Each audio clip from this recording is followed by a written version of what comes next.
Okay, welcome to Genesis tutorial. आज के session में हम डिस्कस करेंगे टेस्ट 7 जो कि फुल लेंथ टेस्ट था पेपर 1 का।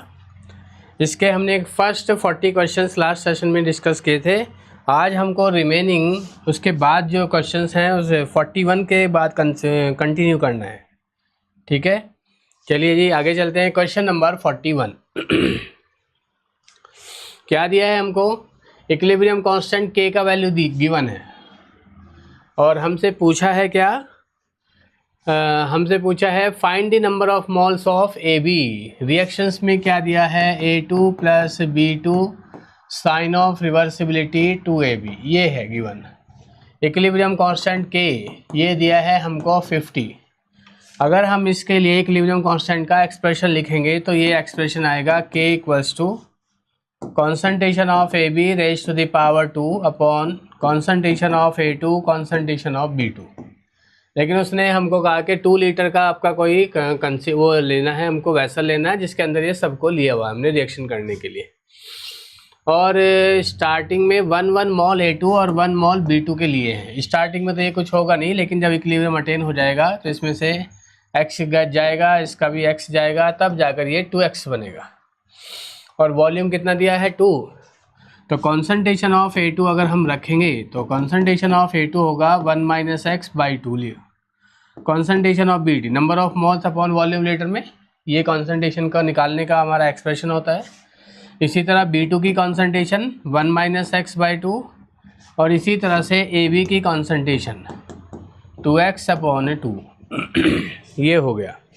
अगर हम यहाँ पर इसका वैल्यू को सब्स्टिट्यूट करें, K का वैल्यू कितना दिया है? 50। AB का वैल्यू कितना है? 2x by 2 raise to the power 2 upon A2 का वैल्यू कितना है? 1 minus x by 2।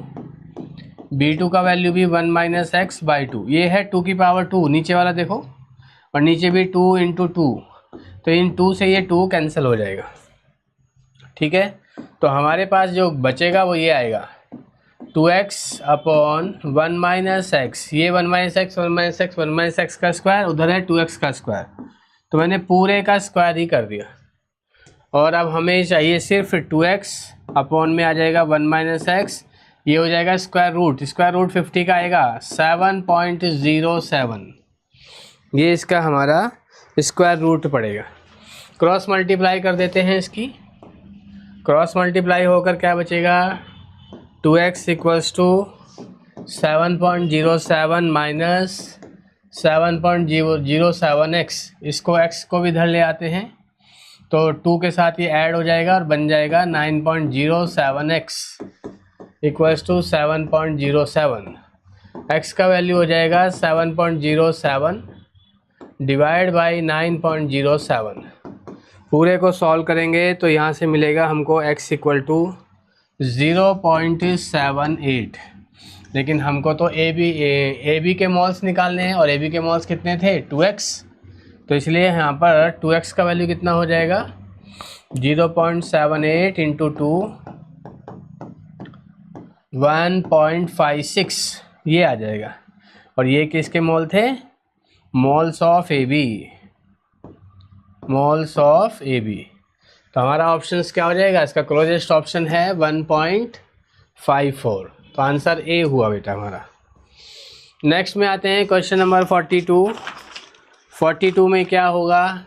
The rate constant first order का दिया है, के का वैल्यू दिया है, इनिशियल कॉन्सेंट्रेशन जिसको हम ए नॉट कहते हैं वो गिवन है। Initial concentration of the what will be the initial concentration of the reactant. Rate of reaction, initial rate of reaction दिया है, हमें पता है rate R not equals to K into reactant concentration. कौन सी वाली? इनिशियल वाला। अगर आप इनिशियल रेट की बात कर रहे हैं तो कॉन्सेंट्रेशन भी क्या होगा? इनिशियल। तो रेट हमको गिवन है, कितना है? 0.05। के का वैल्यू भी गिवन है 3.46 इंटू 10⁻⁻² इंटू ए नॉट हमको निकालना है। बस ये इसके डिवाइड में आ जाएगा, तो ए नॉट का वैल्यू जो आएगा 0.05 अपॉन में आ जाएगा 3.46 10 की पावर -2, 10 की पावर -2 को ऊपर भेजेंगे, प्लस का 2 बन जाएगा और उसके साथ मल्टीप्लाई होकर ये 5 आ जाएगा। 5/3.46 पूरे को उसको सॉल्व करेंगे तो A0 का वैल्यू आएगा 1.445 मोलर। ये हमारा आंसर आ जाएगा ए। बस सी आंसर आ गया। क्वेश्चन नंबर 43 पर आते हैं। 43 में दिया है सिल्वर क्लोराइड की सॉल्युबिलिटी 1.5 10⁻³ ये दिया है। सॉल्युबिलिटी जो जनरली हम KSP निकालने के लिए यूज़ करते हैं वो होती है मोलैरिटी की टर्म्स में। तो यहाँ पे दिया है ग्राम पर लीटर, हमें इसको बदलना है मॉल पर लीटर, और ग्राम को मॉल में कन्वर्ट करने के लिए हम क्या करते हैं, मोलर मास से डिवाइड करते हैं। तो सॉल्युबिलिटी S ऑफ AgCl, तो इसकी जो ग्राम पर लीटर वाली सॉल्युबिलिटी है कितना 1.5 10⁻³ तो हम इसको किससे, इसके मोलर मास 143.5 इससे डिवाइड कर देंगे। तो अब सॉल्युबिलिटी किस में आएगा, कैपिटल M की फॉर्म में आएगा, मोलर सॉल्युबिलिटी की फॉर्म में आएगा। तो इससे इसको डिवाइड करके आएगा हमारा 1.04 10⁻⁻5 कैपिटल M कह दो या मोल पर लीटर कह दो, ये S की वैल्यू हो जाएगा। और AgCl के लिए KSP कितना होता है 4 AgCl, Ag टूटेगा Ag आयन में Cl आयन में, इसकी S, तो KSP जो आता है AgCl का वो S² के इक्वल आएगा। S का वैल्यू हम निकाल चुके हैं 1.04 इंटू 10⁻⁻5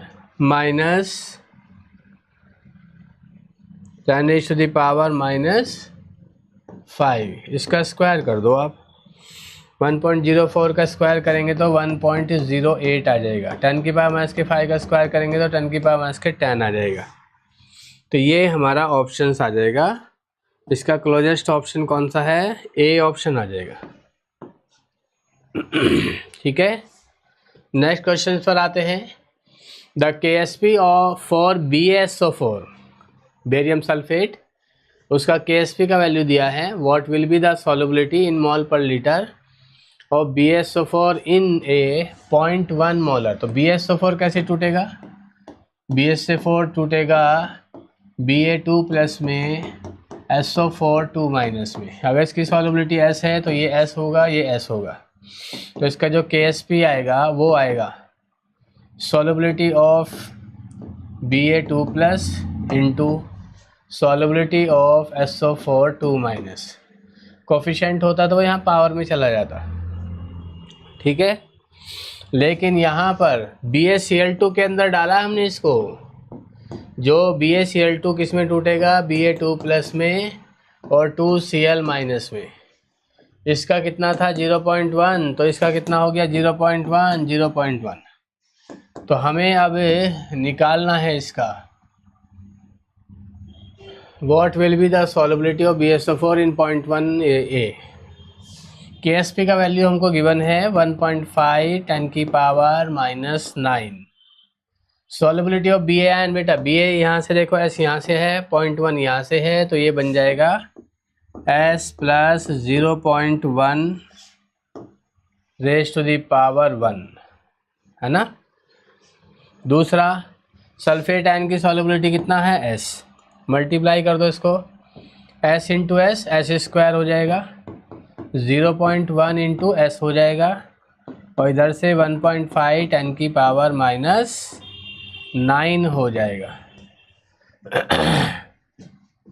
ठीक है, ऑप्शन सारे -5, -9, -8, -5 में है। तो S² वाली टर्म तो और ज़्यादा छोटा हो जाएगा।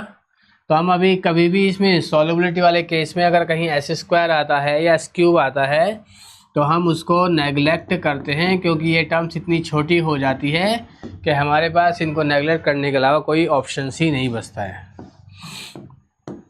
तो 0.1S इक्वल्स टू 1.5 10⁻⁻9। 0.1 का मतलब है इधर भेज दो, 10⁻⁻1 है ये, इधर जाकर प्लस का 1 बन जाएगा, जिसके साथ मल्टीप्लाई होकर ये S की वैल्यू 1.5 10 की पावर माइनस 8 आ जाएगा। और ऐसा ऑप्शंस है हमारे पास बी। देखो अगर हम इसको ना नेगलेक्ट करते ना तो क्या होता, देखो एस किस में आता है 10 की पावर माइनस के 8 का स्क्वायर, 10 की पावर माइनस के 16, 10 की पावर माइनस के 16 तो इतना छोटा वैल्यू है कि इसके आगे तो कोई भी लाई नहीं कर पाएगा, इसलिए हमने इसको नेगलेक्ट किया। ठीक है, तो क्वेश्चन नंबर 45 पर आते हैं। Find the pH of 100 ml of 0.1 molar acetic acid. के का वैल्यू दिया है 10 की पावर माइनस के 9। अगर के 10 की पावर माइनस के 5 होता है तो हम इससे पी के निकाल सकते हैं माइनस लॉग के ए, जिससे कि ये बनेगा माइनस लॉग 10 की पावर माइनस के 5। पावर हमारा यहाँ आ जाता है, log 10 का वैल्यू 1 हो जाता है, तो पी के का वैल्यू 5 आएगा। ठीक है, अब हम देखते हैं यहाँ पर मिलीमोल्स एसिटिक एसिड के कितने होंगे। ठीक है, चलो निकालते हैं। क्यों ज़रूरत पड़ रही है हमको मिलीमोल की, क्योंकि हम एसिड में बेस को मिला रहे हैं। मिलीमोल निकालने का फॉर्मूला था मोलैरिटी इनटू वॉल्यूम ml में, तो millimole of acetic acid, acetic acid के मिलीमोल कितने आएंगे। एसिटिक एसिड की मोलैरिटी दिया है 0.1 इंटू 100 ml इसका वॉल्यूम दिया है, तो ये आ जाएगा 10 मिलीमोल। फिर इसमें हमने ऐड किया है मिलीमोल्स ऑफ NaOH, कितना 0.1 मोलर का है और 50 ml है, यानी कि 5 मिलीमोल्स। तो 5 मिलीमोल NaOH है, 10 मिलीमोल एसिटिक एसिड है। बेस का काम क्या होता है, एसिड को न्यूट्रलाइज करना, लेकिन बेस जितना एसिड है उससे कम है, तो बेस हमारा पूरी तरह से यूज़ हो जाएगा, सॉल्ट में कन्वर्ट हो जाएगा। तो अभी जितना जो भी कम होता है वो हमारा लिमिटिंग रिएजेंट होता है, वो पूरी तरह से कंज्यूम हो जाता है। मिलीमोल्स ऑफ सॉल्ट फॉर्म्ड कितना, वही डिसाइड करता है कि सॉल्ट कितना बनेगा। सॉल्ट कितना बनेगा, ये भी 5 मिलीमोल बनेगा, 5 मिलीमोल।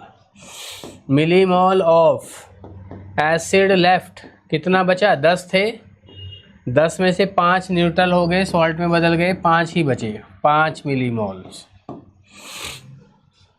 और अब सॉल्ट भी है और वीक एसिड भी बचा हुआ है, तो ये कंडीशन तो एसिडिक बफर की है, जिसके लिए हम पीएच का फॉर्मूला हेंडरसन इक्वेशन से निकालते हैं। पीएच इक्वल्स टू पी के plus log salt upon acid. ये था एसिड कितना मिलीमोल, 5 मिलीमोल, टोटल वॉल्यूम चाहे जो भी हो, डिवाइड बाय वी। ऐसे बेस सॉल्ट 5, एसिड भी 5, वॉल्यूम भी दोनों के लिए सेम होगा, तो ये सेम अपॉन सेम से 1 बन जाएगा।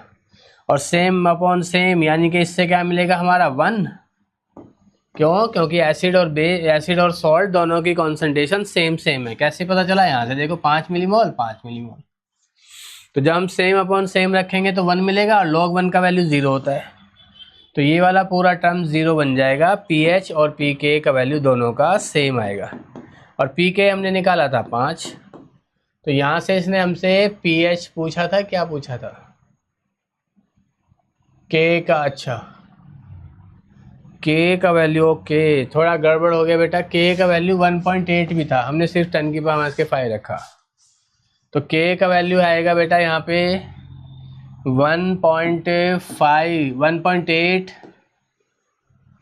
मैं इसको सही कर देता हूँ, के का वैल्यू है 1.8 इंटू 10 की पावर माइनस का 5, तो पी के का वैल्यू कितना आएगा, माइनस साइन बाहर कर दो, log 1.8 प्लस log 10 की पावर माइनस के 5, माइनस 5 हमारा इधर आ जाएगा, पी के का वैल्यू आएगा माइनस log 1.8। इसको पूरे को सॉल्व करोगे तो ये आएगा हमारा कितना 4.7। पूरे को सॉल्व करने के बाद मैं लिख रहा हूँ, पूरे को सॉल्व करोगे तो ये आ जाएगा 4.74, और पीएच भी इसी के बराबर आएगा, तो पीएच भी कितना हो जाएगा 4.74, क्योंकि पीएच और पीके दोनों सेम आ रहा है।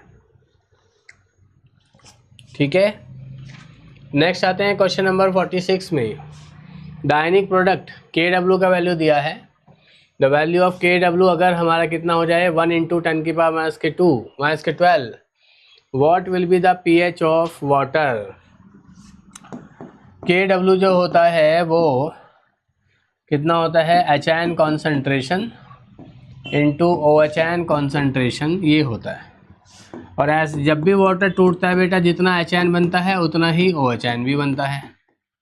तो हम इसी को ऐसे भी लिख सकते हैं, के डब्ल्यू को HN की जगह तो HN ही रहने दें और OHN को भी HN ही लिख दें, क्योंकि दोनों की कॉन्सेंट्रेशन बराबर आती है। तो के डब्ल्यू कितना बोला कि इतना हो जाए तो pH कितना आएगा, HN से डिसाइड होगा pH, ठीक है। तो के डब्ल्यू बोला है 10 की पावर माइनस के 12 HN का स्क्वायर। तो यहाँ से HN मिलेगा कितना, इसका रूट ले लेंगे तो 10 की पावर माइनस का 6। और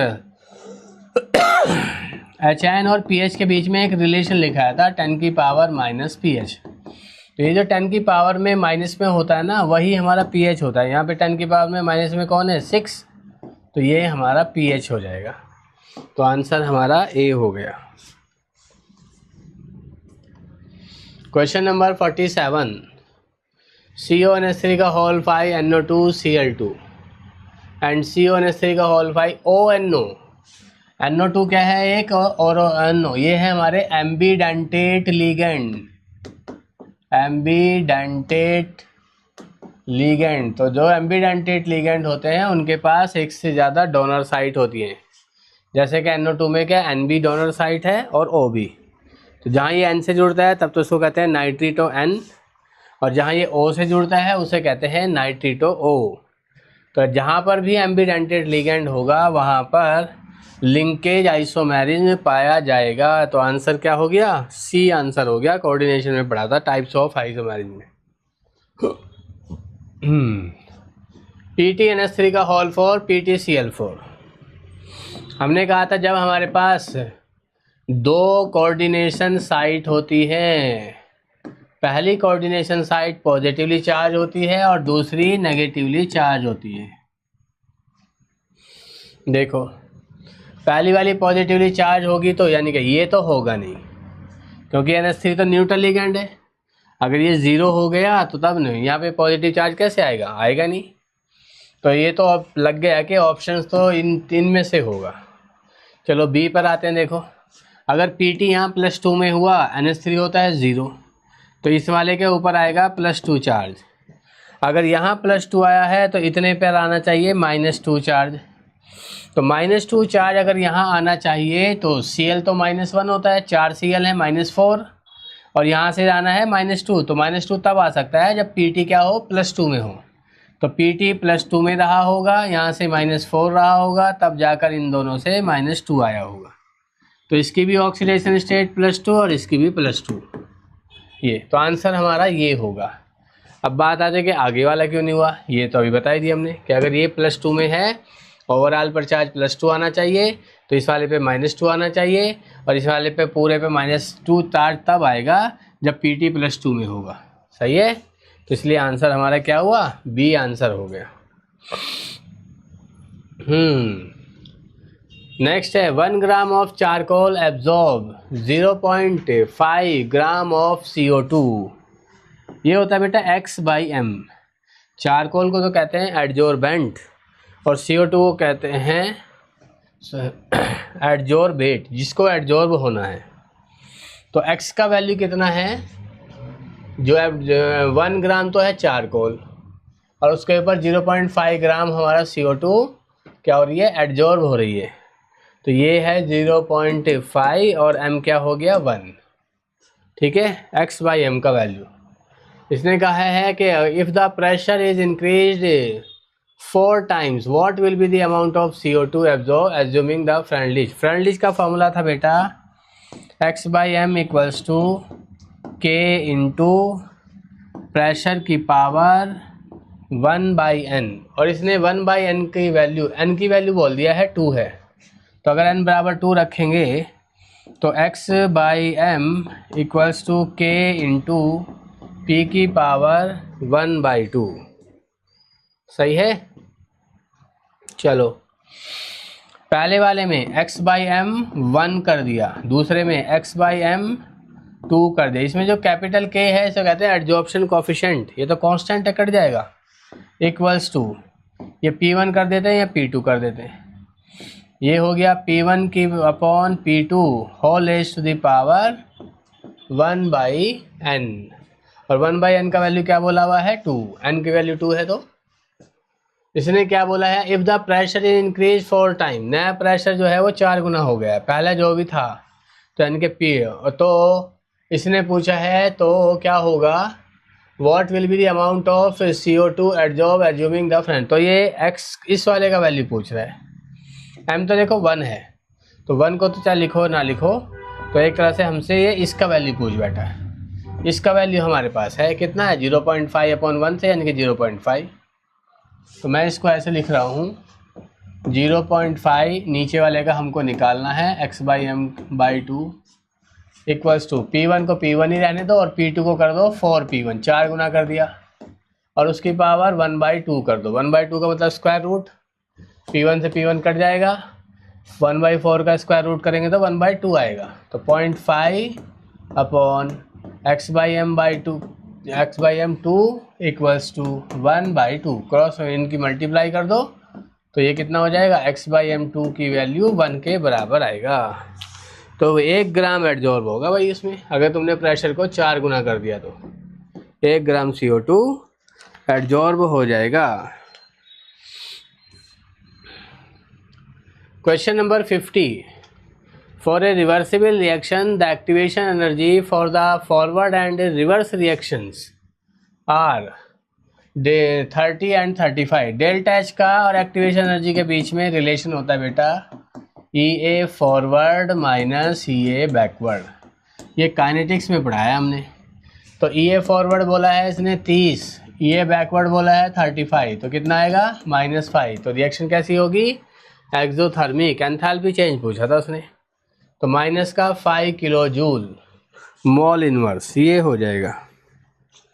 यहाँ तक बताइए बेटा, किसी को कोई डाउट है तो, सुरेश, गीता, योगिता, यहाँ तक बताइए, किसी को कोई डाउट हो तो बता सकते हैं।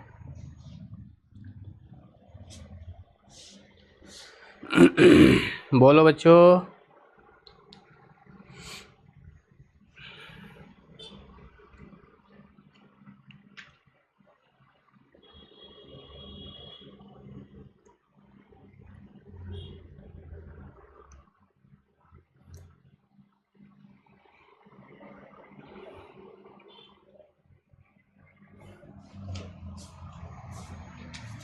चलिए नेक्स्ट आते हैं question number 51।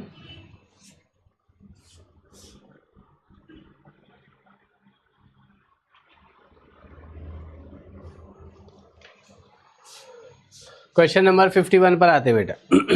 Molar volume of benzene, और दिया क्या है हमको, डेंसिटी दिया है, मोलर मास हमको पता है, तो वॉल्यूम हम कैसे निकाल सकते हैं, volume equals to mass upon density से, तो मोलर मास अपॉन डेंसिटी, तो मोलर मास अपॉन डेंसिटी से मोलर वॉल्यूम मिल रहा है, मोलर वॉल्यूम।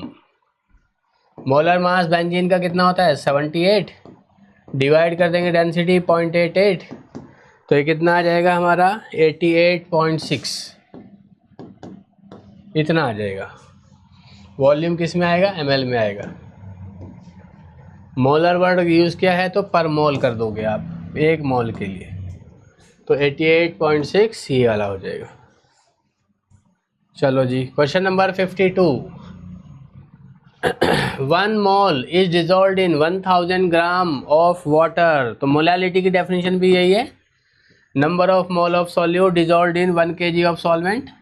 1000 ग्राम का मतलब हो गया 1 kg ऑफ सॉल्वेंट, तो यही इसकी मोलैलिटी हो गया 1 मोल पर kg।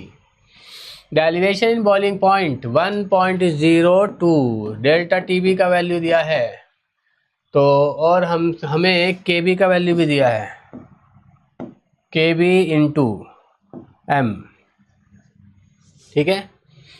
वांट ऑफ फैक्टर की, वांट ऑफ फैक्टर का मतलब I मल्टीप्लाई में आता है यहाँ पर, तो ये वाला वैल्यू हमसे पूछा है, तो डेल्टा टी भी कितना है 1.02 इक्वल टू आई हमें निकालना है, के भी कितना है 0.52 इंटू मोलालिटी कितना था 1, तो आई इक्वल्स टू हो गया 1.02 डिवाइड बाई 0.52। जब हम इसको सॉल्व करेंगे, देखो बेटा एग्जैक्ट 2 आता, अगर ये 1.04 होता तो इनके 2 से थोड़ा कम, और 2 से थोड़े कम का ऑप्शन सिर्फ एक ही दिखाई दे रहा है। एग्जैक्ट कैलकुलेशन नहीं भी हो पाती है तो भी हमारा काम चल जाएगा, क्योंकि अगर ये 1.04 होता तब आता 2 तो, पर ये 1.04 नहीं है बल्कि 1.02 है, इसलिए यहाँ पर 2 से थोड़ा कम आएगा ये। तो इसलिए देखो आंसर क्या हो गया ये। 53 वाले में थोड़ा डेटा इनकम्प्लीट था, इसलिए हमने इसको क्वेश्चन को ही स्किप कर दिया है। क्वेश्चन नंबर 54 में आते हैं। फॉरवर्ड एंड रिवर्स रिएक्शन के हमको क्या दिए हुए हैं, रेट कांस्टेंट दिए हैं, और find the value of equilibrium constant. हमने पढ़ा है भाई के इक्विलिब्रियम जो होता है के फॉरवर्ड अपॉन के बैकवर्ड, ये होता है। के फॉरवर्ड हमको दिया है 1 × 10⁻⁻2 और के बैकवर्ड हमें दिया है 2 × 10⁻⁻3। तो यहाँ से क्या बनेगा 10⁻⁻1 नीचे बचेगा, जो कि ऊपर जाकर 10 बन जाएगा, नीचे 2 आ जाएगा, 10/2 से 5 आ जाएगा, आंसर बी आ जाएगा। ठीक है बच्चों, क्वेश्चन नंबर 55 पर आते हैं। Question number 55, in FCC lattice of a metal the edge length is 400 pm, pm means picometer. If the density of metal is 10 gram per, the atomic mass of the metal, metal का atomic mass निकालना है। Density rho equals to हमने पढ़ा है Z into molar mass upon Avogadro number into A cube.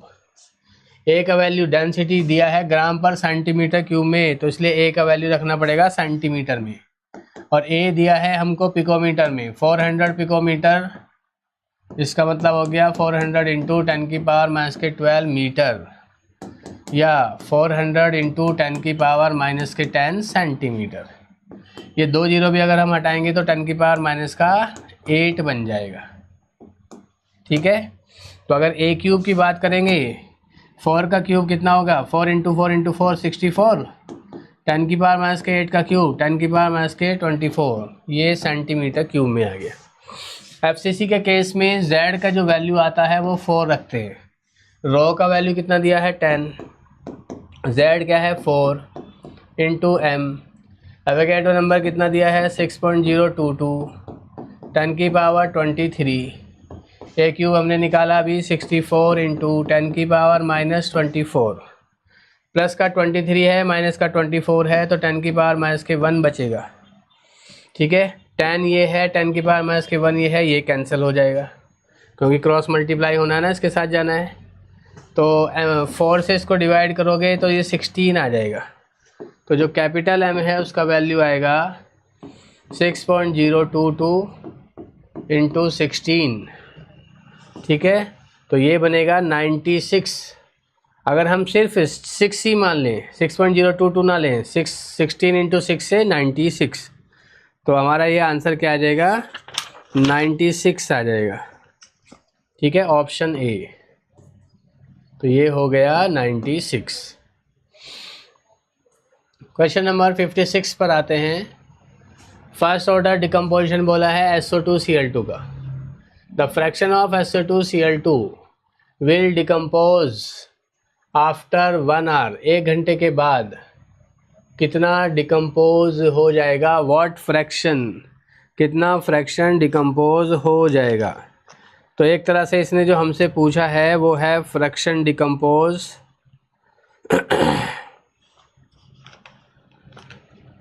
कितना decompose हो जाएगा, पहले क्या कर लो, AT/A0, ये तो हो जाएगा कितना फ्रैक्शन अभी बचा हुआ है। AT बचा हुआ है, स्टार्टिंग में क्या था A0, इसे कहते हैं फ्रैक्शन जो अभी बचा हुआ है, और उसको 1 में से टोटल कितना होता है 1, टोटल फ्रैक्शन जब भी बात करेगा तो टोटल होगा 1, उसमें से कितना बचा हुआ है AT/A0, तो जो हमको उसने कहा कि कितना फ्रैक्शन विघटित हो जाएगा, फ्रैक्शन ऑफ SO2 डिकम्पोज, वो 1 - AT/A0 आएगा। और फर्स्ट ऑर्डर से AT/A0 कैसे आ सकता है हमारे पास? फर्स्ट ऑर्डर से AT/A0 कैसे आ सकता है? तो पहले तो टाइम ही देख लो, 1 आवर बोला है। 1 आवर का मतलब 1 घंटे में 60 मिनट, 1 मिनट में 60 सेकंड, तो 3600 तो सेकंड आ गया, ठीक है। और टाइम T इक्वल्स टू होता है 2.303/K log A0/AT। T का वैल्यू 3600, 2.303, K का वैल्यू 5 × 10⁻⁻⁵ log A0/AT कितना होगा जी? इनकी मल्टीप्लाई कर दो।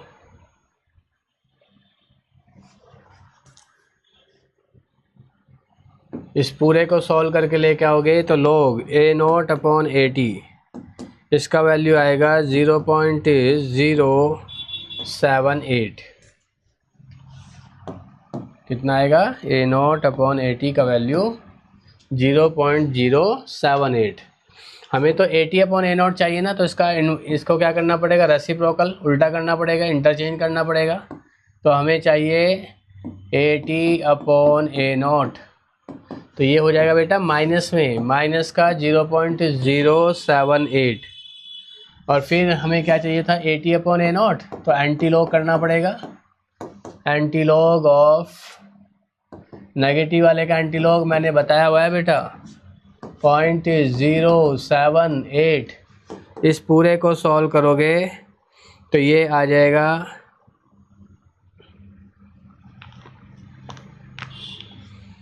0.835। हमें क्या चाहिए?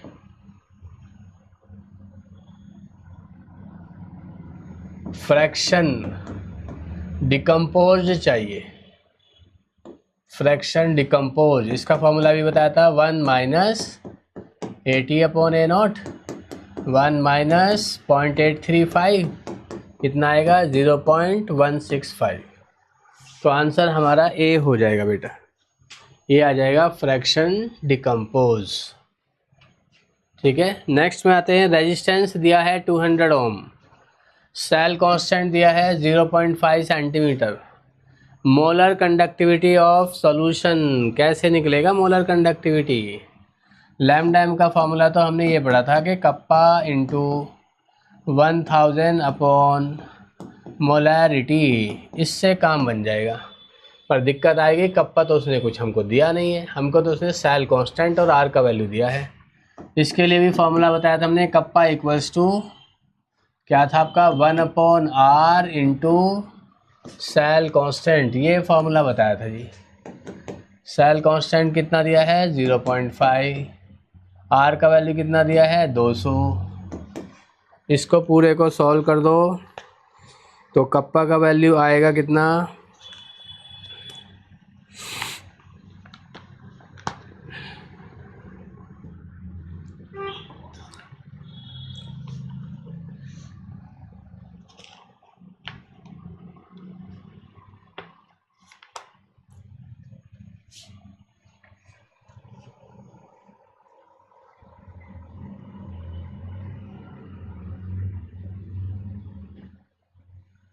इसको इस सी से निकालें, कप्पा से। R equals to rho into cell constant 1/R kappa upon cell constant, cell constant upon R से आ जाएगा। सेल कांस्टेंट अपॉन R है 200। क्या किया जाए? पॉइंट हटाकर 5, नीचे 200 को कर दिया 10⁻², इंटू पॉइंट हटाया तो 10 यहाँ से आ गया, 2 से इसको डिवाइड करेंगे तो 2.5 आ जाएगा, 10⁻², 10⁻1, 10⁻3 हो जाएगा। तो ये तो हो गया कप्पा। कप्पा का वैल्यू को यहाँ रख देते हैं। 2.5 10 की पावर कितना हो गया -3, ऊपर जाएगा -3 हो जाएगा इंटू 1000 अपॉन मोलारिटी कितना बोला था 0.01। तो 3 0 ये है, 10 की पावर -3 ये है, कट जाएगा तो ये आ जाएगा 2.5 डिवाइड बाई 0.01 को लिख सकते हो 10 की पावर -2, 10 की पावर -2 ऊपर जाएगा प्लस का 2 बन जाएगा, प्लस का 2 का मतलब है 100, 2.5 इंटू 100 से 250 आ जाएगा। तो 250 का हमारा ऑप्शन क्या है बेटा, ए ऑप्शन है। ठीक है, चलिए नेक्स्ट में आते हैं क्वेश्चन नंबर 58। एफसीसी का केस दिया है, ratio of number of nearest neighbour to the number of atoms per unit cell. Face centre में नियरेस्ट नेबर मतलब एक तरह से क्या बात कर रहा है ये, कोऑर्डिनेशन नंबर की। एफसीसी में जो लैटिस होता है उसके नियरेस्ट नंबर एटम्स हमारे 12 आते हैं, उसकी कोऑर्डिनेशन नंबर जो एफसीसी में होता है उसकी 12 आती है, किसी भी एटम की देखोगे आप। ठीक है, और फिर उसके बाद क्या बात कर रहा है कि 4 हैं, कितने एटम्स हैं पर यूनिट सेल, और एक यूनिट सेल में एफसीसी में 4 होते हैं। तो इनका जो सिंपल रेशियो बनेगा वो 3:1 का बनेगा। तो 3:1 का सिंपल रेशियो का ऑप्शन क्या हो गया मेरा, सी आ गया बेटा। ये हमने सॉलिड स्टेट में पढ़ा है कि एक एफसीसी कोई भी होगा वो जिस लेयर का मेंबर होगा उसके तो 6 के साथ टच करेगा, उससे ऊपर वाली लेयर में वो 3 को टच करेगा, उससे नीचे वाली लेयर के वो 3 को टच करेगा। तो इस तरह से टोटल कोऑर्डिनेशन नंबर उसकी 12 आती है। नेक्स्ट है आपका MgO NaCl have same crystal structure. ठीक है, if the interionic distance of MgO and NaCl are, interionic distance को हम R मान लेते हैं, R। तो R MgO ये कितना दे रखा है हमारा 240 पिकोमीटर, और R NaCl ये कितना दिया है 320 पिकोमीटर। तो इसने क्या पूछा है, what will be the approximate ratio of the lattice enthalpy. Lattice enthalpy को U से रिप्रेजेंट करते हैं जो कि डायरेक्टली प्रोपोर्शनल होती है Z plus Z minus upon R। तो हमें इन दोनों का MgO और NaCl की लैटिस एंथैल्पी का अनुपात बताना था। तो UMgO अपॉन UNaCl, ठीक है, ये बताना है हमको। तो पहले क्या कर लो आप, UMgO डायरेक्टली प्रोपोर्शनल होगा Z प्लस Mg के लिए होता है बेटा +2 का चार्ज होता है ना, तो 2 ओ Z माइनस ऑक्सीजन के ऊपर भी -2 का चार्ज होता है, पर हमें मॉडुलस चाहिए तो इंटू 2 अपॉन R का वैल्यू कितना दिया MgO के लिए 240। ठीक है, दूसरा इसी तरह से UNaCl, Na के ऊपर चार्ज होता है +1, तो Z प्लस का वैल्यू होगा 1, क्योंकि हम सिर्फ मॉडुलस यूज़ करते हैं, यानी कि प्लस का साइन प्लस यूज़ करेंगे बस। फिर Z माइनस का वैल्यू भी 1 अपॉन R NaCl कितना बोला है 320, कर दो तो बेटा यहाँ रख दो। MgO 2 × 2 अपॉन 240, नीचे हो गया 1 × 1 अपॉन 320, तो 320 ऊपर चला जाएगा, 240 है नीचे आ जाएगा। तो UMgO upon UNaCl equal to 4 × 320 upon 240। 1 × 1 को हमने लिखा नहीं है, 1 0 से 1 0 कैंसिल हो गया, 4 6 24, 2 से दोनों को काट दो, ऊपर 16 नीचे 3, 16/3 16:3, 16:3 का ऑप्शन आ रहा है डी ऑप्शन। सही है बच्चों। नेक्स्ट आते हैं question number 60। Which of the following will have lowest ionisation enthalpy, कि आयोनाइजेशन एंथैल्पी सबसे कम किसकी होगी। ये सारे के सारे बेटा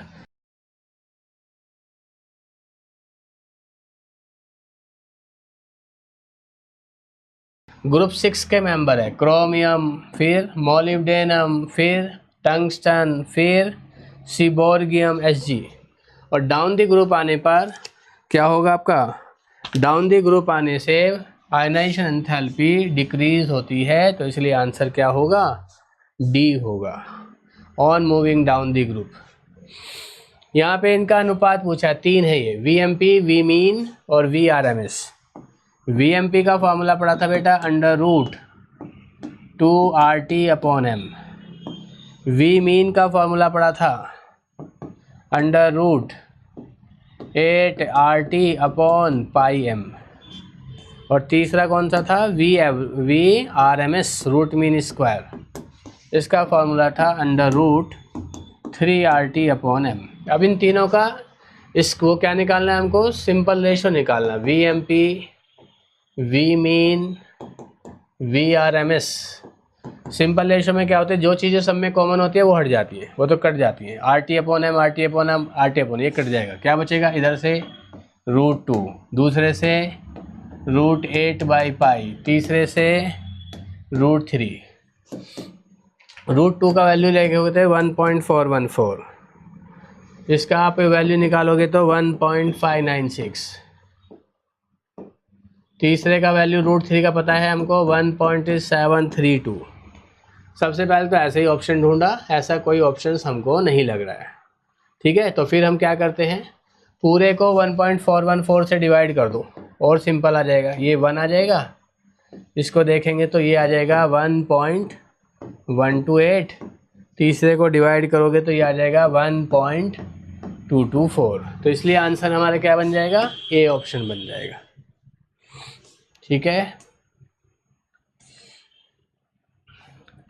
क्वेश्चन नंबर 62, NaCl में SrCl2 को मिक्स कर रहे हैं, तो क्या होगा, जहाँ जहाँ Na आयन है 2 Na आयन चले जाएंगे और उसमें से एक की जगह को तो Sr आके ऑक्यूपाई कर लेगा, क्योंकि Sr क्या है, Sr2+ की फॉर्म में है।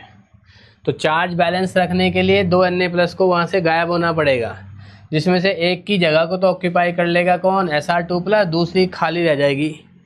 तो इसी को कहते हैं क्या, इसी को हम कहते हैं क्या, cation vacancy, anion vacancy, both cation, no कौन हो गया, कैटायन की वैकेंसी हो गई यहाँ, तो कैटायन वैकेंसी हो गया, क्योंकि जहाँ पर Sr आएगा एक दो Na को वहाँ पे जाना पड़ेगा, एक Sr के रेस्पेक्ट में, क्योंकि इलेक्ट्रिकल न्यूट्रलिटी को क्रिस्टल की मेंटेन रखना है, इसलिए वहाँ पे एक कैटायन की वैकेंसी आ जाएगा।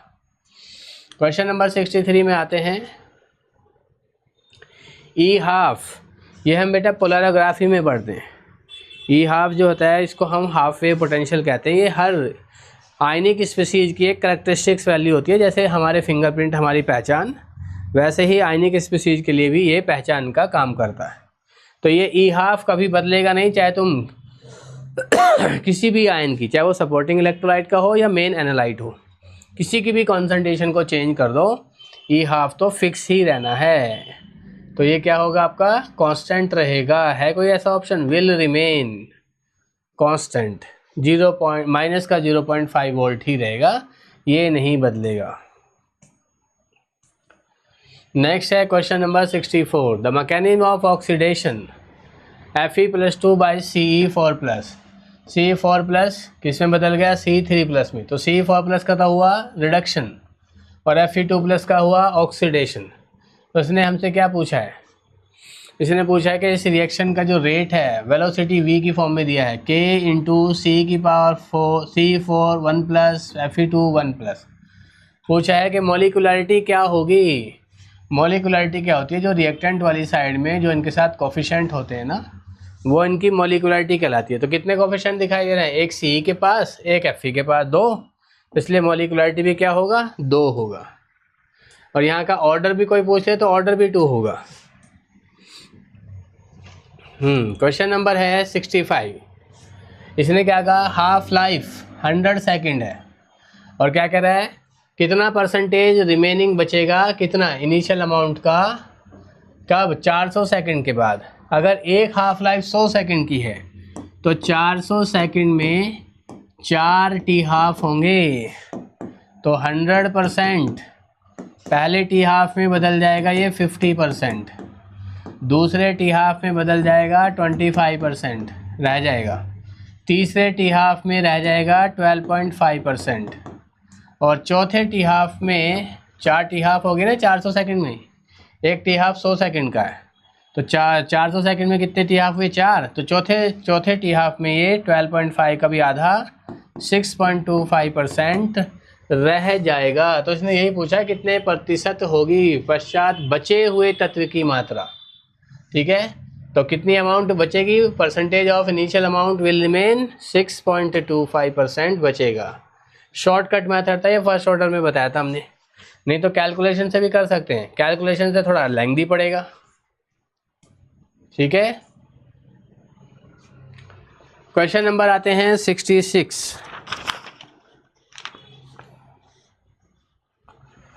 चलिए जी, for a reaction A to B the concentration of A decreases from 0.1 molar to 0.05, आधा हो गया करीब, 0.1 से 0.05 कॉन्सेंट्रेशन। तो क्या करा है, 20 मिनट्स लगे ऐसा होने में। फाइंड द टी हाफ निकालना है। ठीक है, if the reaction is of zero order, तो टी हाफ का वैल्यू दिया है कितना, सॉरी टी हाफ नहीं निकालना है, फाइंड दी हाफ लाइफ। हाँ, तो टी हाफ हो गया, तो टी हाफ निकालना है जी। टी हाफ बराबर होता है ज़ीरो ऑर्डर के लिए A0/2K, ये है।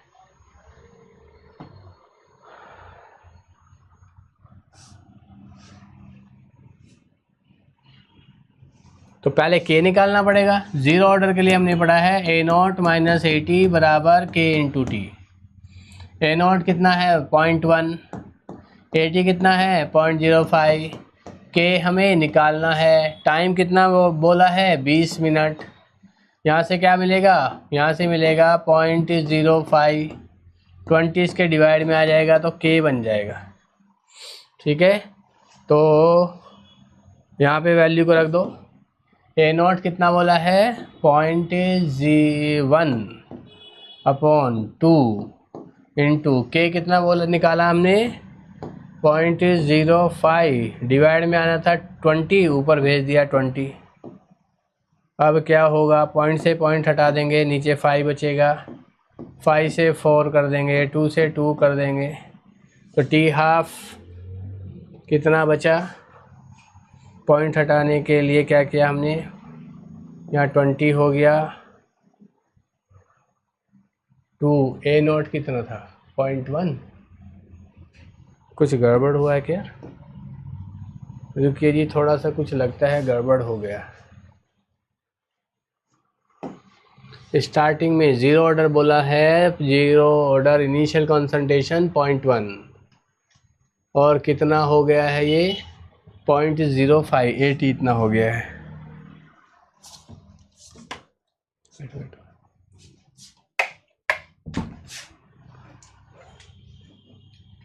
वहाँ से स्विच ऑन कर लेना।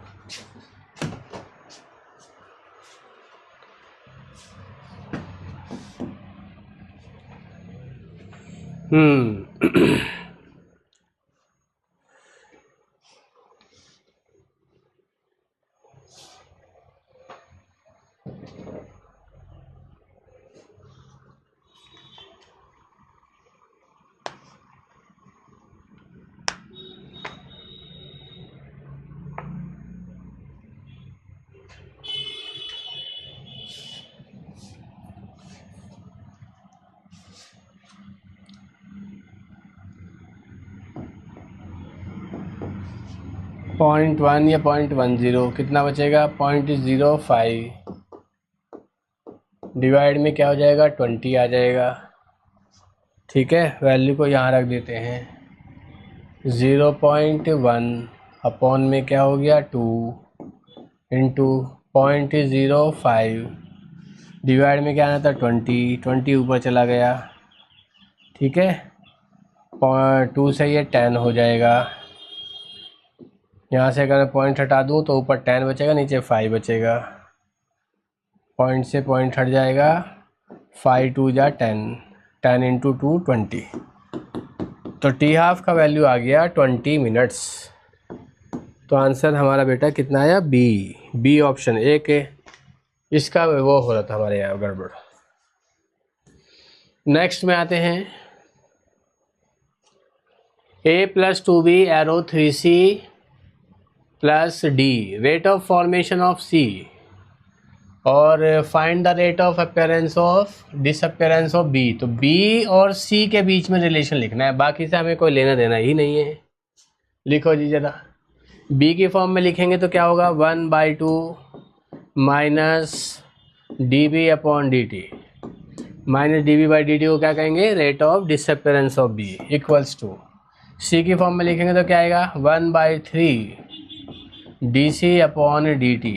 ये हमें निकालना क्या है, हमें तो ये निकालना है, तो 2 को उधर भेज दो, तो minus dB/dt equals to 2/3 into dC/dt, और dC/dt को क्या कहते हैं, rate of formation of C।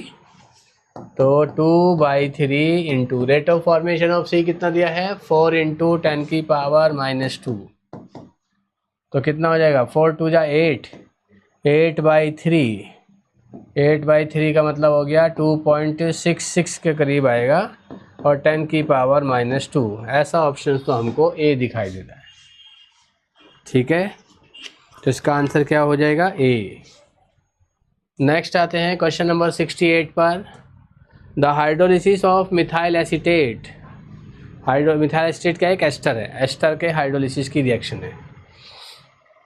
Is a first order reaction if the initial concentration of methyl acetate decreases by 20% in 20 minute, find the value of rate constant. First order का बात हो गया है। फर्स्ट ऑर्डर में हम K का value निकालना चाहते हैं। K का वैल्यू निकालने के लिए क्या चाहिए, ये वाला expression 2.303 upon time log A0 upon 80। Percentage वाले केस में हमने कहा था A0 को रखते हैं 100%, 80 क्या हुआ, बचा हुआ परसेंटेज।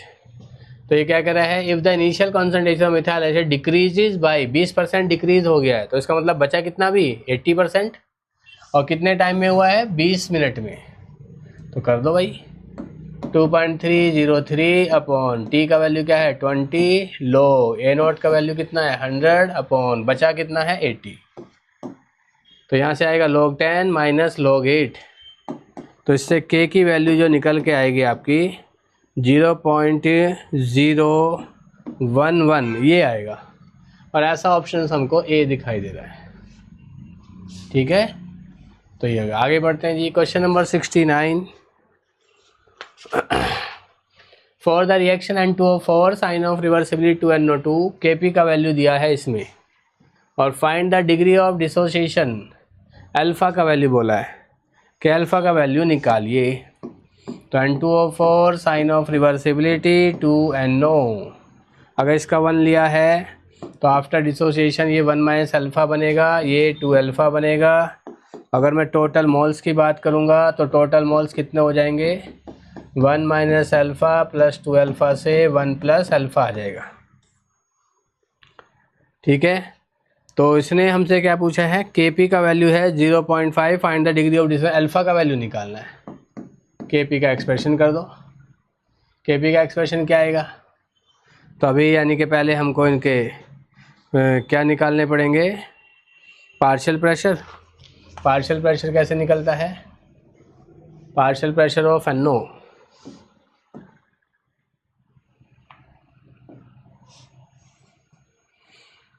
और P टोटल हमको दे रखा है, कितना है P टोटल, P टोटल दिया है 2 atm। तो पार्शियल प्रेशर ऑफ NO निकाल देते हैं, तब Kp का एक्सप्रेशन निकालेंगे।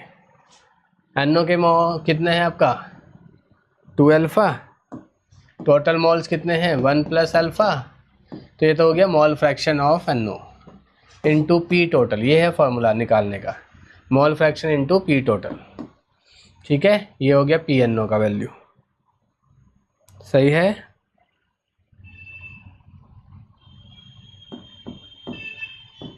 और इसी तरह से अगर हम क्या निकालें, PN2O4 1 माइनस अल्फ़ा इसके मोल्स हैं, टोटल मोल कितने हैं 1 plus alpha into P। Kp के एक्सप्रेशन में वैल्यू को रख दो, Kp equals to partial pressure of NO की power 2 upon partial pressure of N2O4। Kp कितना बोला था उसने हमारा? Kp दिया था जी, Kp का वैल्यू था 0.15। Kp का वैल्यू दिया है 0.15। PNO कितना हो गया? 2 alpha upon 1 plus alpha into का स्क्वायर इंटू पी स्क्वायर। इसका स्क्वायर है ना पूरे का, इसका स्क्वायर है। अपॉन में क्या हो गया?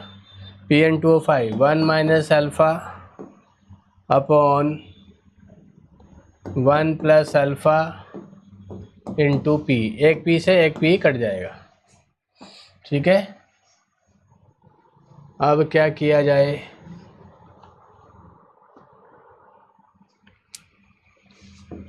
जीरो 0.15 2 अल्फ़ा का स्क्वायर कर दो,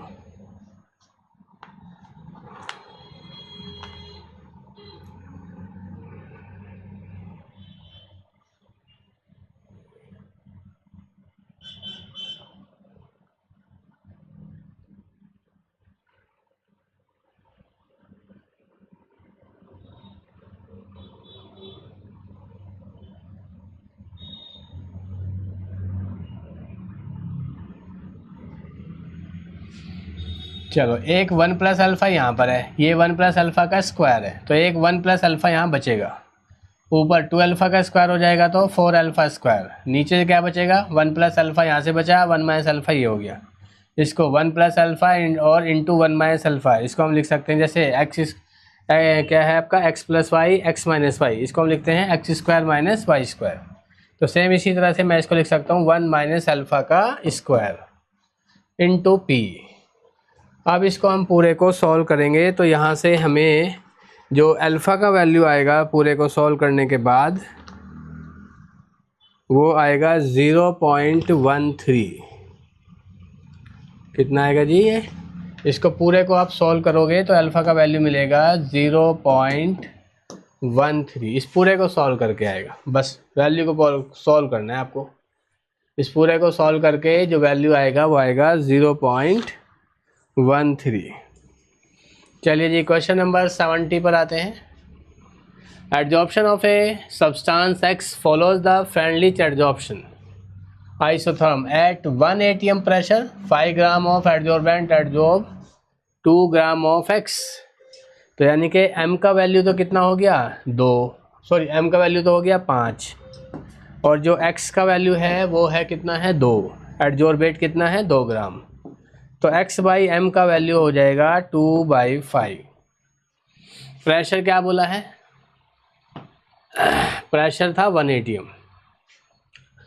अब क्या कह रहा है आपका? How much x will 10 gram of adsorbent adsorb if 1/n equals to 0.5। ठीक है, 1/n का वैल्यू क्या है? 0.5 है। तो पहले हमने क्या किया? x/m equals to k into P की पावर 1/n। इस वाले फॉर्मूले से k का वैल्यू निकाल लेते हैं। ये कितना आया? 2/5। k हमको चाहिए 1 की पावर 1 अपॉन n का वैल्यू क्या बोला है? 0.5। 0.5 का मतलब 1/2, एक तरह से रूट। 1 की पावर तो चाहे कुछ भी हो 1 ही रहना। तो k का वैल्यू दिया है एक तरह से, ये k का वैल्यू आ गया 2/5। अगले पे आते हैं नेक्स्ट में कह रहा है कि x/m, x निकालना है और m क्या कह रहा है? 10। कि अगर m का वैल्यू 10 हो, एडजॉर्बेंट कितना हो? 10 ग्राम हो, तो x कितना एडजॉर्ब होगा? k का वैल्यू हम निकाल चुके हैं क्योंकि ये फिक्स होता है, ये नहीं बदलता है। प्रेशर कितना कह रहा है? 4 की पावर 1/n। 1/n कितना दिया है? 0.5। 0.5 को क्या कहते हैं? 1/2। 1/2 क्या होता है? Square root. 4 का स्क्वायर रूट करेंगे तो कितना आ जाएगा? 4 का स्क्वायर रूट से 2 आएगा, 2 इंटू 2 से ये 4 हो जाएगा। तो x/10 इक्वल्स टू 4/5। ठीक है, ये आ जाएगा। क्रॉस मल्टीप्लाई कर दो, 10 इसके साथ जाएगा 40, 40/5 8 आ जाएगा। 5 × 40, तो x का वैल्यू 8 आएगा। तो 8 ग्राम एडजॉर्ब होगा भाई, अगर हमने प्रेशर को कितना रखा है? अगर हमने प्रेशर को 4 atm कर दिया है तो। ठीक है, नेक्स्ट में आते हैं question number 71। Which of the following set of quantum number is not valid, कौन सा इनमें से वैलिड नहीं है। अगर हम n इक्वल टू 3 रखेंगे तो l का वैल्यू क्या क्या हो सकता है। n इक्वल टू 3 के लिए l की पॉसिबल वैल्यू 0 है, 1 है, 2 है, ठीक है। और अगर l इक्वल टू 2 होगा तो तब m का वैल्यू -2, -1, 0, +1, +2 इनमें से कुछ भी हो सकता है। तो ये तो पॉसिबल है जी, ये तो पॉसिबल है, पॉसिबल संभव है। n इक्वल टू 2 के लिए l की वैल्यू 0 भी हो सकती है। अगर n इक्वल टू 2 होगा l का वैल्यू 0 होगा, 1 होगा, ठीक है। तो अगर l इक्वल टू 0 हुआ तो m का वैल्यू भी 0 होगा, l इक्वल टू 1 हुआ तो m का वैल्यू -1, 0, +1 इनमें से। तो 0 तो आ रहा है, m की वैल्यू पॉसिबल है, ये भी पॉसिबल है। नेक्स्ट में आते हैं, n इक्वल टू 2, ये रहा n इक्वल टू 2, l का वैल्यू 1, l का वैल्यू देखो 1 हो सकता है। m का वैल्यू 1 के लिए m की वैल्यू कभी भी -2 तो नहीं हो सकता है। तो हमें नॉट पॉसिबल बताना था, कौन सा संभव नहीं है, तो यही संभव नहीं है, सही है। एंगुलर पार्ट में बेटा थीटा और फाई आते हैं। ये हमने एटॉमिक स्ट्रक्चर में जब हाइड्रोजन की श्रोडिंगर इक्वेशन पढ़ी थी, ये वहाँ पर बताया था। थीटा और फाई दोनों एंगुलर के पार्ट कहलाते हैं। Radial part of the wave function, angular part of the wave function, दो वेव फंक्शन थे, उनके मल्टीप्लिकेशन से टोटल वेव फंक्शन आता है। तो उसमें थीटा और फाई ये दो थे।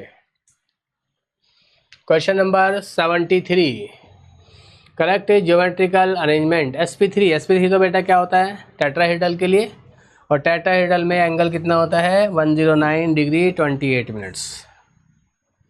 According to VSEPR XEF2 linear होता है बेटा, XE 2F यहाँ पे आगे इस तरह से और बाकी 3 यहाँ पर इस तरह से इक्वेटोरियल पर होते हैं, 3 लॉन पेयर। XE क्या, xenon inert gas, outermost shell में 8 इलेक्ट्रॉन, 8 में से 6 तो यहाँ इक्वेटोरियल पे सज गए और 2 यहाँ एक्सियल पे आ गए, तो लीनियर हो गया ये। 3 lone pair, 2 bond pair, hybridisation इसमें अगर हम बात करें तो कितना आएगा, इसे कहते हैं TBP। तो कौन सा वाला हो गया, त्रिकोणीय ये अरेंजमेंट है आपका। पर इसकी स्ट्रक्चर अगर हम बात करें तो सारे एटम एक ही लाइन में हैं, तो हम इसको क्या कहेंगे, लीनियर, ठीक है। तो क्या हो जाएगा, ये लीनियर हो गया। हाइब्रिडाइजेशन की बात करोगे तो ये आएगा बेटा कितना, sp3d। कैसे, 3 तो इसमें लॉन पेयर है, 2 बॉन्ड पेयर है। हाइब्रिडाइजेशन sp3d, लेकिन शेप कैसी थी, है लीनियर। ये हमने पी ब्लॉक में भी बताया था और केमिकल बॉन्डिंग में भी बताया था, दोनों जगह बताया हुआ है। Question number 75, according to MOT which of the following molecules is diamagnetic, इनमें से कौन सा मॉलिक्यूल डायमैग्नेटिक है। ये था बेटा 16 इलेक्ट्रॉन, MOT में होमो डायटोमिक का पढ़ा था ना, 16 इलेक्ट्रॉन वाला, 2 अनपेयर्ड इलेक्ट्रॉन थे इसके पास, तो इसलिए क्या था ये, पैरामैग्नेटिक, ठीक है। B2 sigma 1s, sigma star 1s, sigma 2s, sigma star 2s, ठीक है। फिर था आपका कितना, पाई 2px, पाई 2py, 2 2 4, तो सिग्मा 2pz। तो यहाँ पे 10 इलेक्ट्रॉन थे, sigma 1s, sigma star 1s, sigma 2s, sigma star 2x, ठीक है। ये इसमें से कौन सा अणु चुंबकीय है, तो पाई 2px, पाई 2py आने की वजह से यहाँ पर भी 2 अनपेयर्ड इलेक्ट्रॉन थे। यहाँ पर कितना था, C2 में 12 थे, C2 में कितने थे इलेक्ट्रॉन, 12 इलेक्ट्रॉन। तो ये दोनों के दोनों पाई 2px, पाई 2py दोनों के दोनों कैसे हो गए थे, दोनों के दोनों हमारे इसमें C2 अणु चुंबकीय बोला है, अणु चुंबकीय। इसका था बेटा sigma 1s, sigma star 1s, 2 इसमें 2 इसमें, sigma 2s, sigma star 2s, 2 इसमें 2 इसमें 4। फिर उसके बाद था पाई 2px, पाई 2py, दोनों की एनर्जी सेम थी, 2 इसमें 2 इसमें, 2 4 6 8 10 12 इलेक्ट्रॉन वाला अणु चुंबकीय। इसमें भी 2 अनपेयर्ड इलेक्ट्रॉन है, क्यों है 2 अनपेयर्ड, यहाँ पे एक इलेक्ट्रॉन आएगा इस वाले केस में, तो 2 अनपेयर्ड इलेक्ट्रॉन होने की वजह से ये भी कैसा हो गया, paramagnetic. N2 plus 13 electron, odd वाले तो होते ही हैं सारे के सारे पैरामैग्नेटिक। तो ये भी पैरामैग्नेटिक, ये भी पैरामैग्नेटिक, ये भी पैरामैग्नेटिक। तो डायमैग्नेटिक कौन सा हो गया ये, क्योंकि कोई भी अनपेयर्ड इलेक्ट्रॉन नहीं होना चाहिए। ठीक है जी, यहाँ तक बताइए गीता, सुरेश, यहाँ तक कोई डाउट है क्या? क्वेश्चन नंबर 75 तक बताओ बेटा। क्वेश्चन नंबर 75 तक कोई डाउट है? यार डाउट ही डाउट चल रहा है भाई, बताओ।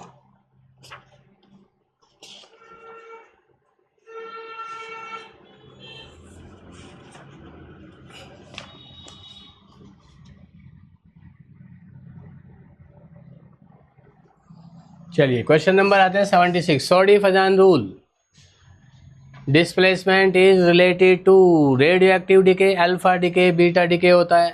ये हमने कहाँ पढ़ा था? न्यूक्लियर केमिस्ट्री में पढ़ाया था कि एक अल्फा के निकलने से एटॉमिक मास में 4 यूनिट की कमी, एटॉमिक नंबर में 2 यूनिट की कमी हो जाती है, जबकि एक बीटा के निकलने से मास नंबर में तो कोई फ़र्क नहीं आता, लेकिन हाँ एटॉमिक नंबर 1 यूनिट से बढ़ जाता है। ये हमने रेडियो एक्टिव डिके में पढ़ा था। Question number 77, what is the emitted in nuclear fission. जब न्यूक्लियर फिशन होता है यूरेनियम का, तो एक यूरेनियम पर बम्बार्डमेंट करते हैं भाई 92 यूरेनियम, इस पर एक न्यूट्रॉन का बम्बार्डमेंट करते हैं, ये 2 छोटे छोटे पार्टिकल में टूट जाता है और 3 न्यूट्रॉन निकलते हैं। तो इसने पूछा है what is the emitted in nuclear fission that sustain A chain reaction. तो क्या होता है इसमें, निम्न में से क्या उत्सर्जित होता है जिससे नाभिकीय श्रृंखला चलती है? किससे चलती है नाभिकीय श्रृंखला? इससे। एक यूरेनियम पर एक न्यूट्रॉन, तो 3 न्यूट्रॉन निकले, अब ये 3 यूरेनियम को बम्बार्ड करेंगे, तो न्यूट्रॉन है जो रेस्पॉन्सिबल है चेन रिएक्शंस के लिए। What is the relationship between nuclear stability N/P ratio, N/P ratio, ये भी उसमें ही पढ़ा था बेटा। जो हमारे 20 तक के एलिमेंट्स थे, एटॉमिक नंबर 20 तक, उनके लिए N/P रेशो 1 था, ठीक है, और उससे ज़्यादा वालों के लिए ये 1.5 के राउंड था। अगर कोई न्यूक्लियर स्टेबिलिटी बेल्ट में नहीं होता है तो वो अपने आप को चेंज करता है, या तो न्यूट्रॉन प्रोटॉन में बदलता है या प्रोटॉन न्यूट्रॉन में बदलता है, ये ताकि वो स्टेबिलिटी बेल्ट में आ जाए और स्टेबल हो सके। ठीक है, तो यहाँ पे इसमें यही पूछा है कि for lighter nuclei N/P ratio near about 1, जबकि हैवियर वालों के लिए N/P रेशो ग्रेटर देन 1। ये वाला आंसर हो जाएगा। नेक्स्ट में आते हैं question number 79। Which element belongs to F block in the modern periodic table. इनमें से कौन सा एलिमेंट F ब्लॉक से रिलेट कर, कौन सा एलिमेंट F ब्लॉक का है? तो F ब्लॉक का कौन सा एलिमेंट है इसमें बता दो ज़रा। F ब्लॉक में कौन सा आता है? एक्टिनियम, यही वाला हो जाएगा जी। एक्टिनाइड सीरीज यहीं से स्टार्ट होती है। Question number 80, what is the cause of lanthanide contraction. क्या कारण है लैंथेनाइड कॉन्ट्रैक्शन का? Poor shielding effect of F। Lanthanide में 4F का पुअर शील्डिंग इफेक्ट होता है और एक्टिनाइड में 5F का पुअर शील्डिंग इफेक्ट होता है। तो आंसर क्या हो गया? बी। नेक्स्ट में आते हैं जी, which of the following molecules has the highest bond order. सबसे ज़्यादा बॉन्ड ऑर्डर किसका है? ये है 16 इलेक्ट्रॉन, इसके पास है 15 इलेक्ट्रॉन, इसके पास है 17 इलेक्ट्रॉन, इसके पास है 18 इलेक्ट्रॉन। ठीक है, 16 वालों का बॉन्ड ऑर्डर था 2, 15 वालों का था 2.5, 17 वालों का था 1.5, 18 वालों का था 1। हाईएस्ट बॉन्ड ऑर्डर किसका दिखाई दे रहा है हमको? ये वाला दिखाई दे रहा है जी। What is the nature of hydrogen bond. Hydrogen bond की नेचर कैसे होती है? हाइड्रोजन बॉन्ड ऐसे बनता है ना, HX अगले वाले HX के साथ, इस पे पार्शियल पॉजिटिव चार्ज, यहाँ पार्शियल नेगेटिव चार्ज, ये पार्शियल पॉजिटिव चार्ज, ये पार्शियल नेगेटिव चार्ज। तो पॉजिटिव नेगेटिव के बीच में बनाना ये बॉन्ड, तो इसको तो क्या कहते हैं? इलेक्ट्रोस्टैटिक। जहाँ पॉजिटिव और नेगेटिव चार्ज इन्वॉल्व होते हैं बॉन्ड बनाने के लिए, वहाँ वर्ड यूज़ किया जाता है इलेक्ट्रोस्टैटिक। तो मेनली इलेक्ट्रोस्टैटिक, ये वाला आंसर हो गया। विच of the following does not have the same electronic configuration. ठीक है, इनमें से किसका इलेक्ट्रॉनिक कॉन्फ़िगरेशन सेम होगा, किस does not have the same, किसका सेम नहीं होगा। O2 माइनस, इसका मतलब है 8 इलेक्ट्रॉन तो O के पास थे, 2 माइनस का मतलब है 2 इलेक्ट्रॉन इसके पास आ गए, यानी कि 10 इलेक्ट्रॉन हो गए। F नेगेटिव, 9 तो F के पास थे ही, -1 का मतलब है 1 इलेक्ट्रॉन इसके पास आ गया, तो यहाँ भी 10 इलेक्ट्रॉन, नियोन में भी 10 इलेक्ट्रॉन, लेकिन सोडियम में 11 इलेक्ट्रॉन। तो कौन नहीं है जिसके पास सेम, तो यही वाला हो गया, 3 में सेम है, यही है डिफरेंट वाला। Question number 84, which of the following compound will form the most stable carbocation. Carbocation इनमें से सबसे ज़्यादा टर्शरी ब्यूटाइल कार्बोकैटायन बनेगा यहाँ से, तो ये वाला आंसर हो जाएगा। ठीक है, तो 3 डिग्री, देखो ये ऑर्डर है, 3 डिग्री कार्बोकैटायन, फिर उसके बाद बेंजाइल कार्बोकैटायन, फिर 2 डिग्री कार्बोकैटायन, फिर 1 डिग्री कार्बोकैटायन। जीओसी में पढ़ते हैं बेटा इसको। नेक्स्ट में आते हैं, which of the following statement is correct regarding the mechanism of SN2 reaction. ठीक है, SN2 में क्या होता है, bond making bond breaking simultaneously take place. Bond बनता भी है, बॉन्ड टूटता भी है, दोनों। एक तरफ से अटैकिंग स्पीशीज आती है, दूसरी तरफ से बॉन्ड टूटना स्टार्ट हो जाता है। तो SN2 में ये दोनों एक साथ चलते हैं, इसे कहते हैं कंसर्टेड प्रोसेस। बॉन्ड मेकिंग और बॉन्ड ब्रेकिंग दोनों एक साथ चलते हैं, सेकंड ऑर्डर का रिएक्शन आती है। What is the effect of NHCOCH3। NHCOCH3 का एक एक्टिवेटिंग ग्रुप है, ऑर्थो और पैरा डायरेक्टिंग ग्रुप है। नेक्स्ट है बेटा, विच of the following statement is correct regarding the हक्कल rule, जिसको हम 4n+2 रूल भी कहते हैं। एरोमेटिसिटी में बताया होगा सर ने, तो ये क्या है आपका, the number of pi electron should be 4n+2 और n का वैल्यू क्या होना चाहिए, कोई इंटीजर। ठीक है, ये हमारे एरोमेटिक होंगे। Question number 88, what is the main product in the Beckmann rearrangement. Beckmann में क्या बताया था बेटा, बैकमैन में बताया है ऑक्साइम जो है वो कन्वर्ट हो जाता है बैकमैन में सब्स्टिट्यूटेड एमाइड में, सब्स्टिट्यूटेड एमाइड। तो पूछा है प्रोडक्ट क्या बनेगा, क्या बनेगा हमारा प्रोडक्ट, प्रोडक्ट बनेगा भाई, कहाँ है एमाइड, ये है एमाइड। 88 का C, What is formed from phenol in Riemann-Tiemann reaction। क्या होती है Riemann-Tiemann reactions, फिनॉल देता है किसके साथ, क्लोरोफॉर्म ले लो आप CHCl3 और KOH ले लो, इससे क्या हो गया, ऑर्थो पोजीशन पर फॉर्माइलेशन हो जाएगा, CHO ग्रुप इंट्रोड्यूस हो जाएगा, जिसका नाम है सैलिसिल एल्डिहाइड, सैलिसिल एल्डिहाइड। तो आंसर क्या हो गया, ए आंसर आ जाएगा।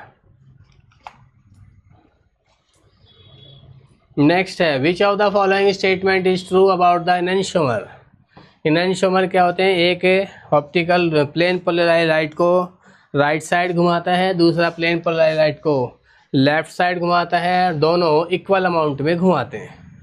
अगर हम दोनों का इक्विमोलर मिक्सचर लें तो इस इक्विमोलर मिक्सचर को हम रेसमिक मिक्सचर करेंगे और उसका ऑप्टिकल रोटेशन 0 आएगा, क्योंकि जितना एक राइट में घुमाएगा उतना ही दूसरा उसको लेफ्ट में घुमा देगा, ओवरऑल रोटेशन 0 आ जाएगा। तो ये आंसर क्या हो जाएगा इसका, B। It rotate plane polarised light by an equal amount in the opposite directions.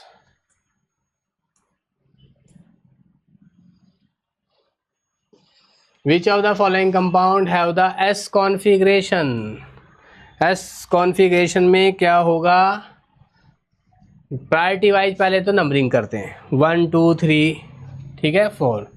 फिर अगर वो क्लॉकवाइज में घूमता है तो तब तो हम कहते हैं कि ये S है।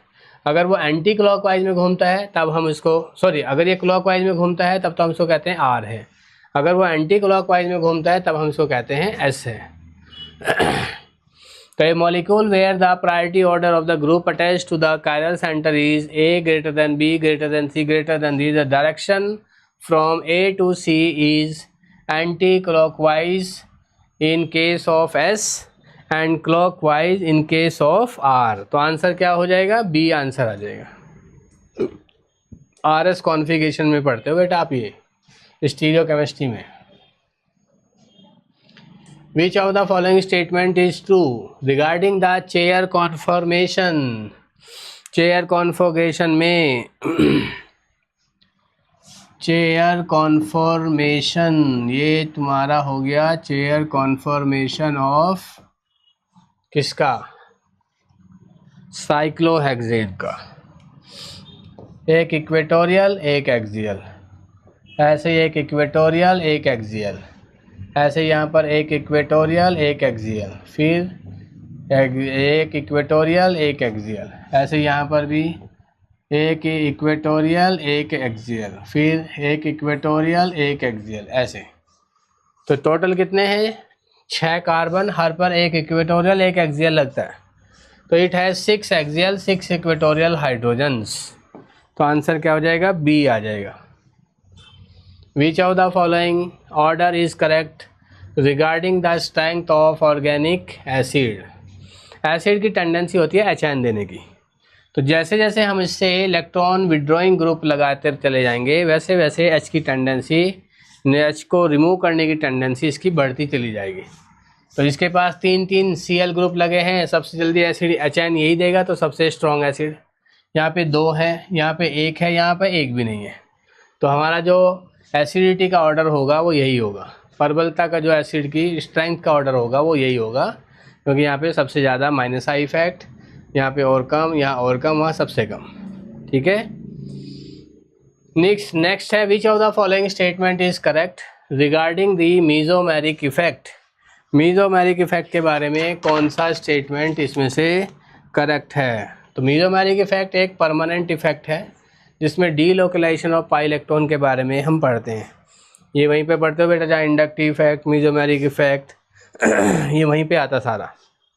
हाइपर कॉन्जुगेशन, रेजोनेंस इफेक्ट सब कुछ वहीं पे आएगा। ये जीओसी में बताते हैं इसको। ठीक है। नेक्स्ट है question number 95। Which of the following reaction is used for the identification of phenol? Phenol के आइडेंटिफिकेशन के लिए कौन सा यूज़ किया जाता है? तो इसमें हमारा एक टेस्ट है बेटा FeCl3 टेस्ट, जो फिनॉल के आइडेंटिफिकेशन के लिए हम इसको यूज़ करते हैं। फिनॉल की रिएक्शन FeCl3 के साथ करते हैं, डीप वॉयलेट कलर बनता है। ठीक है। ये फिनॉल का आइडेंटिफिकेशन टेस्ट कहलाता है, FeCl3 टेस्ट। नेक्स्ट है विच और reaction is use to distinguish between aldehyde and ketone? Aldehyde और कीटोन के डिस्टिंग्विश करने के लिए हम सिर्फ रिएजेंट टेस्ट का यूज़ करते हैं। ठीक है। चलिए आगे बढ़ते हैं। Which of the following is not a characteristic reactions of primary amine? Carbyl amine तो पढ़ते हो आप। प्राइमरी एमीन क्या बनाते हैं? आइसोसाइनाइड बना देती हैं। अगर हम किसी प्राइमरी एमीन के साथ क्लोरोफॉर्म और KOH के साथ रिएक्शन करा दें तो इससे क्या बनता है? हमारा आइसोसाइनाइड बनते हैं, जो कि फॉल स्मेलिंग कंपाउंड्स हैं, बड़ी गंदी सी स्मेल आती है। ठीक है। दूसरा reaction with nitrous acid, nitrous acid के साथ क्या कर देते हैं? अगर हम किसके एनिलीन की रिएक्शन करा देते हैं तो डाईएजोटाइजेशन हो जाता है, तो ये वाली रिएक्शन भी यूज़ करते हैं। ठीक है। कौन सी विशिष्ट अभिक्रिया नहीं है? तीसरा एसिटाइलेशन, इसमें भी करते हैं बेटा। CH3COCl के साथ या एसिटिक एनहाइड्राइड के साथ रिएक्शन करने पर एसिटाइलेशन हो जाता है। तो ये तीनों को यूज़ करते हैं, इसका नहीं यूज़ करते हैं, क्योंकि यहाँ पे अगर तुमने अल्काइल अमोनिया ही थी, इसकी रिएक्शन करा दी तुमने RX के साथ, अल्किल हैलाइड के साथ, क्या बनेगा? RNH2। लेकिन ये रिएक्शन यहाँ रुकेगी नहीं, जब तक इसमें RX पड़ा होगा ये आगे भी जाएगा। अब क्या बन जाएगा? अब सेकेंडरी अमीन बन जाएगा R2NH, फिर से RX के साथ जाएगा, अब टर्शरी अमीन बन जाएगा। ठीक है। ये बन जाएगा आपका। फिर से आप इसके साथ RX के साथ ही जाओगे, अब क्वाटरनरी अमोनियम सॉल्ट बन जाएगा, पॉजिटिव, यहाँ X नेगेटिव। तो ये रिएक्शन हम किसके लिए यूज़ नहीं करते हैं? प्राइमरी अमीन के लिए थोड़ी ना है, तो इसमें सब कुछ ही बन रहा है। तो यही वाला आपका हो गया। नेक्स्ट है बेटा 98। What is the mainly use in Sharpless epoxidation? ठीक है। तो यहाँ पे क्या यूज़ करते हैं हम? Titanium आइसोप्रोपोक्साइड, tertiary butyl hydroxide and DET di ethyl tartrate. फिर डीईटी में भी दो होते हैं बेटा, प्लस डीईटी माइनस डीईटी, एक अबाव द प्लेन से और इपोक्साइड बनाता है, एक बिलो द प्लेन से इपोक्साइड बनाता है। ठीक है ये, तो आंसर क्या हो गया इसका 98 का बी। 99 में आते हैं, क्या है आपका केमिकल काइनेटिक्स का क्वेश्चन है। Which of the following statement is correct regarding the order and molecularity. Order बेटा फ्रैक्शन में भी हो सकता है, हमने पढ़ा था, ज़ीरो भी हो सकता है, इंटीजर वैल्यू भी हो सकता है, पर मॉलिकुलरिटी कभी भी फ्रैक्शन में नहीं होगी, हमेशा ऑलवेज कैसी होगी, कोई इंटीजर वैल्यू ही होगी। तो आंसर बी हो जाएगा, ऑर्डर कैन बी इंटीजर और a fractional while molecularity is always an integer. तो यही हमारा इसका हो गया। नेक्स्ट एंड आज के सेशन का हम लास्ट क्वेश्चन करेंगे 100 तक।